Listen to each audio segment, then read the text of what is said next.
Assalamu alaikum. My name is Dr. Nida Riaz and I am working as an ENT consultant at Max Health Hospital, G8, Islamabad. Today, the purpose of recording this video is to address basic ENT complaints of people. मेरी कोशिश होगी कि जो day to day questions होते हैं year nose और throat से related उनके ऊपर फोकस किया जाए।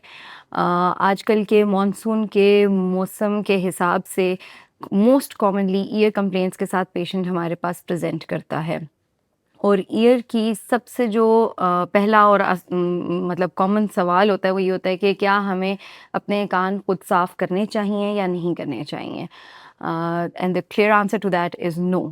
हम लोगों को घर पे अपने कान खुद साफ़ नहीं करने चाहिए, बेशक हम ईयरबड्स यूज़ करें, लोग की चेन्स यूज़ कर सकते हैं, कीज़ यूज़ करते हैं, हेयर पिन्स यूज़ करते हैं, that is not at all recommended ji.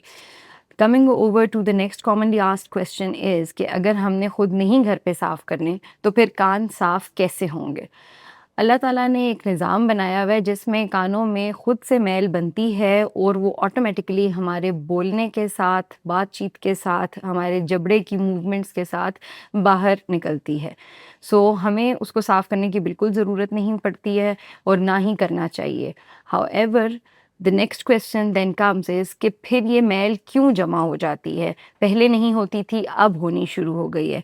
The reason to that is कुछ लोग आजकल ईयरफोन्स जो कि कान के अंदर लगाए जाते हैं वो बहुत कॉमनली यूज़ कर रहे हैं।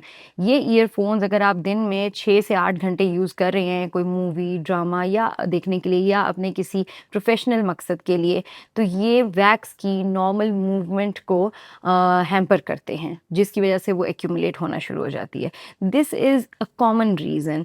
हाउएवर बहुत सारे अदर रीज़न्स हैं। कुछ लोगों को naturally over production of wax and accumulation of wax होती है। कुछ लोगों के कान के स्ट्रक्चर में इस किस्म का स्ट्रक्चर होता है कि उसमें वैक्स एक्यूमुलेशन कॉमन होती है।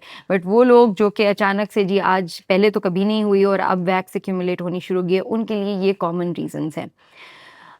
Another most important thing that I would want to address in this video is use of over-the-counter ear drops. कुछ पता नहीं होता हमारे पेशेंट्स को कि किसी भी दर्द के लिए कोई भी कान के कतरे यूज़ कर लिए जाते हैं, that is not at all recommended. इसके लिए मेरी हमेशा से रिकमेंडेशन ये है कि बेशक आपके कान में दर्द हो रही है, कान में मैल है, साथ में फ़ीवर हो रहा है या कान से डिस्चार्ज हो रहा है, तो काइंडली कोई भी बंदा खुद से कान को घर पे नहीं देख सकता। You must go and see an ENT specialist, consult an ENT specialist और उसके बाद आप कोई भी कदम उठाएं।